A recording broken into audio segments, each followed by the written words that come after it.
Israel ইরানের পাল্টাপাল্টি হামলার পর জ্বালানি তেলের বাজার অস্থির হওয়ার শঙ্কা দেখা দিয়েছে। মধ্যপ্রাচ্যে যুদ্ধের আগুন জ্বলছে। ইরানে যুক্তরাষ্ট্র ইসরায়েলের হামলায় হরমুজ প্রণালী বন্ধ হয়ে গেছে। এই প্রণালী দিয়েই বিশ্বের প্রায় অর্ধেক জ্বালানি তেল পরিবাহিত হয়। ফলে আন্তর্জাতিক বাজারে জ্বালানির দাম চড়া হয়েছে প্রায় 10%। মধ্যপ্রাচ্য পরিস্থিতিতে বড় বিপদে পড়তে যাচ্ছে বাংলাদেশ। ক্রমেই কমে আসছে দেশের জ্বালানি মজুদ। আমদানির পরিকল্পনা অনুযায়ী জ্বালানি তেল ও গ্যাস পাওয়া যাচ্ছে না বিশ্ববাজারে। আমরা দেশে এরা পালাই দিই। আপনি কালকে রাতে 3টা পর্যন্ত আমার পাম্প খোলা রাখছি, এবং শুধু তাই না, দেখেন আমার স্টাফগুলো সবাই রোজা রাখে। এরা রোজা রাখে ইফতারের পর কালকে রাতে 3টা পর্যন্ত কেউ কিছু মুখে দিতে পারেনি, পান বন্ধ করতে পারি না। এই যে আজকে দেখেন জুম্মার নামাজ, এখন দেখেন পান বন্ধ করা যাচ্ছে না। মধ্যপ্রাচ্যের অন্যতম তেল সরবরাহ রুট হরমুজ প্রণালী কার্যত বন্ধ থাকার কারণে তেল সরবরাহ নিয়ে আশঙ্কা তৈরি হয়েছে। মহাসংকটে বাংলাদেশ। দেশে জ্বালানি তেলের মজুদ দ্রুত কমতে শুরু করেছে। ইতোমধ্যেই আশঙ্কা করা হচ্ছে পরিস্থিতি আরও খারাপ হলে বন্ধ হয়ে যেতে পারে অনেক পেট্রোল পাম্প। এতে ধীরে ধীরে থমকে যেতে পারে সড়কের গাড়ির চাকা। নতুন সরকার গঠন করতেই বড় এক চ্যালেঞ্জের মুখে পড়েছেন বিএনপির ভারপ্রাপ্ত চেয়ারম্যান তারেক রহমান। আন্তর্জাতিক পরিস্থিতির প্রভাব পড়তে শুরু করেছে দেশের জ্বালানি খাতে, তবে সবচেয়ে ঝুঁকির মধ্যে রয়েছে বাংলাদেশ। এখন প্রশ্ন উঠছে, দেশে আর কতদিনের জ্বালানি তেলের মজুদ রয়েছে? পরিস্থিতি সামাল দিতে সরকারের পরিকল্পনাই বা কী? বিস্তারিত জানতে দেখুন আমাদের আজকের এই প্রতিবেদন। মধ্যপ্রাচ্য পরিস্থিতিতে বড় বিপদে পড়তে যাচ্ছে বাংলাদেশ। ক্রমেই কমে আসছে দেশের জ্বালানি মজুদ। আমদানির পরিকল্পনা অনুযায়ী জ্বালানি তেল ও গ্যাস পাওয়া যাচ্ছে না বিশ্ববাজারে। বাংলাদেশমুখী তেলের দুটি জাহাজ নির্ধারিত সময়ে আসছে না, আর সেটাই বাড়াচ্ছে সংকটের মধ্যে সম্ভাবনা।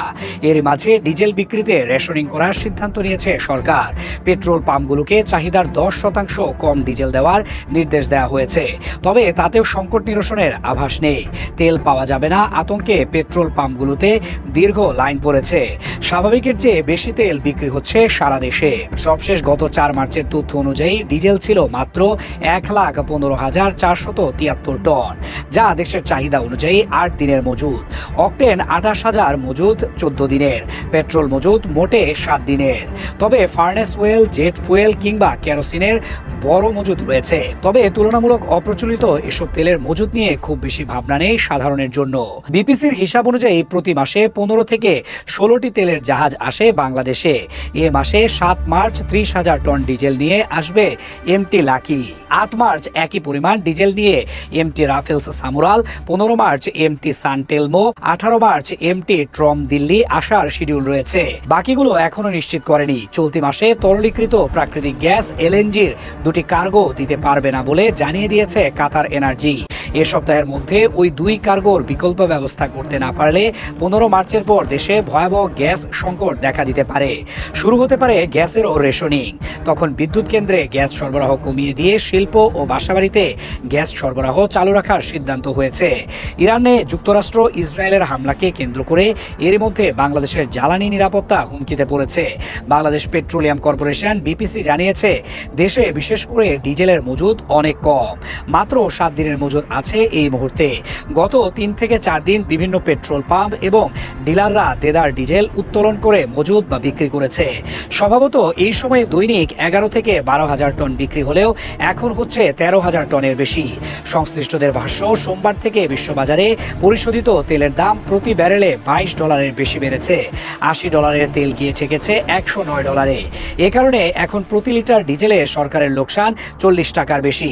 হঠাৎ করে ডিজেলের দাম বেড়ে যাওয়ায় প্রতিবেশী দেশ ভারতে পাচারের শঙ্কা করছে জ্বালানি বিভাগ। এদিকে জ্বালানি বিভাগের সংবাদ বিজ্ঞপ্তিতে বলা হয়েছে, মধ্যপ্রাচ্যের কারণে জ্বালানি সরবরাহ অনিশ্চিত হয়ে পড়েছে। তাই চাহিদা অনুযায়ী জ্বালানি সরবরাহ সাময়িক বিঘ্ন ঘটতে পারে। এই পরিস্থিতিতে মার্কেটে সাজসজ্জা পরিহার, ব্যক্তিগত যানবাহন কম ব্যবহার ও খোলা বাজারে ডিজেল বিক্রি বন্ধের সিদ্ধান্ত হয়েছে। দেশে প্রতি বছর 70 লাখ টন জ্বালানি তেলের দরকার হয়। এর মধ্যে 40 লাখ টনের বেশি হচ্ছে ডিজেল। উল্লেখ্য, দেশে দৈনিক গ্যাসের চাহিদা আছে 400 কোটি ঘনফুট। এর মধ্যে এখন সরবরাহ আছে মাত্র 260 কোটি ঘনফুট। এর মধ্যে আবার এলএনজি সরবরাহ হচ্ছে 100 কোটি ঘনফুটের মতো। এখন এলএনজি বন্ধ হলে দেশে বড় সংকট তৈরি হবে। মধ্যপ্রাচ্যে যুদ্ধের আগুন জ্বলছে। ইরানে যুক্তরাষ্ট্র ইসরায়েলের হামলায় হরমুজ প্রণালী বন্ধ হয়ে গেছে। এই প্রণালী দিয়েই বিশ্বের প্রায় অর্ধেক জ্বালানি তেল পরিবাহিত হয়। ফলে আন্তর্জাতিক বাজারে জ্বালানির দাম চড়া হয়েছে প্রায় 10%। আর বাংলাদেশের মতো আমদানি নির্ভর দেশের জন্য এটা একটা মারাত্মক আঘাত। ইতিমধ্যে বিশ্বজুড়ে জ্বালানি সরবরাহের অনিশ্চয়তা দেখা দিয়েছে। বাংলাদেশের জ্বালানি আমদানির পরিকল্পনা অনুযায়ী তেল এবং গ্যাস পাওয়া যাচ্ছে না। দেশমুখী তেলের দুটি জাহাজ নির্ধারিত সময়ে আসছে না। এই কারণে ডিজেল বিক্রিতে রেশনিং করার সিদ্ধান্ত নিয়েছে সরকার। পেট্রোল পাম্পগুলোকে চাহিদার 10% কম ডিজেল দেওয়ার নির্দেশ দেওয়া হয়েছে। পরিস্থিতি সঙ্গীন। মধ্যপ্রাচ্যে যুক্তরাষ্ট্র ইসরায়েলের ইরানের বিরুদ্ধে সামরিক অভিযানের 6ষ্ঠ দিনে বাংলাদেশের জ্বালানি নিরাপত্তা গুরুতর হুমকির মুখে পড়েছে। আন্তর্জাতিক বাজারে জ্বালানি তেলের দাম প্রতি ব্যারেলে $22 বেশি বৃদ্ধি পেয়ে $80 থেকে $109 পৌঁছেছে, যা বাংলাদেশের অর্থনীতির জন্য এক বিপর্যয়কর পরিস্থিতি সৃষ্টি করেছে। এই দাম বৃদ্ধির প্রত্যক্ষ প্রভাবে প্রতি লিটার ডিজেলে সরকারের ক্ষতি দাঁড়িয়েছে $40 বেশি, যা জাতীয় অর্থনীতির উপর অতিরিক্ত চাপ সৃষ্টি করেছে।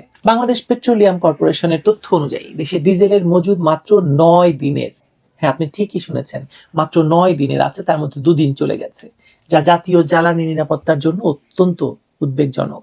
স্বাভাবিক সময়ে দৈনিক 11 থেকে 12,000 টন ডিজেল বিক্রি হলেও বর্তমানে তা 13,000 টন ছাড়িয়ে গেছে। এই অতিরিক্ত চাহিদার কারণে দেশের 2,307টি পেট্রোল পাম্পকে স্বাভাবিক সরবরাহের চেয়ে 10% কম তেল দেওয়ার নির্দেশ দিতে বাধ্য হয়েছে সরকার।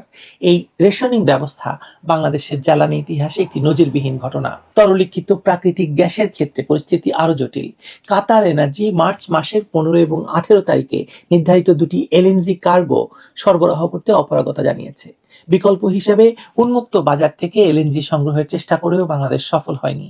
ইন্দোনেশিয়ার রাষ্ট্রদূত নিজ দেশের প্রয়োজনের কথা উল্লেখ করে এলএনজি সরবরাহে অপারগতা প্রকাশ করেছেন। এই সংকটের ফলে 15 মার্চের পর দেশে ভয়াবহ গ্যাস সংকট দেখা দিতে পারে, যা বিদ্যুৎ উৎপাদন এবং শিল্প খাতকে মারাত্মকভাবে প্রভাবিত করবে। বিদ্যুৎ খাতে পরিস্থিতি আরো জটিল।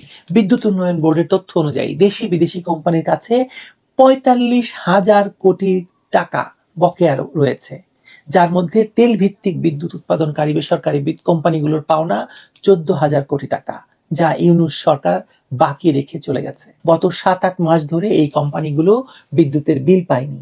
এই আর্থিক সংকট গ্রীষ্মকালে দেশের বিদ্যুৎ চাহিদা পূরণে মারাত্মকভাবে বাধা সৃষ্টি করতে পারে।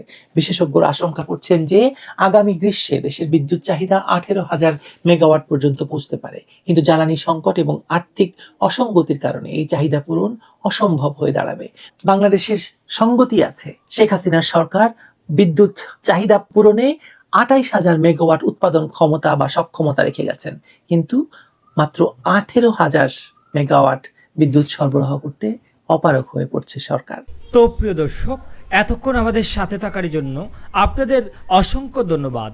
আর হ্যাঁ, বিশ্ববাজারে জ্বালানি তেলের এমন ঊর্ধ্বগতি এবং এমন পরিস্থিতি নিয়ে বাংলাদেশের তেলের প্রভাব নিয়ে আপনাদের কি বক্তব্য তা অবশ্যই আমাদের কমেন্ট করে কমেন্ট বক্সে জানাতে বলবেন না। আর হ্যাঁ, আপনি যদি আমাদের এই চ্যানেলে নতুন দর্শক হয়ে থাকেন তাহলে অবশ্যই চ্যানেলটি সাবস্ক্রাইব করে বেল বাটনটি অন করে রাখবেন। আজকের মতো এখানে বিদায় নিচ্ছি। দেখা হচ্ছে পরবর্তী কোনো একটি আপডেট নিয়ে। ভালো থাকবেন সবাই। ধন্যবাদ সবাইকে।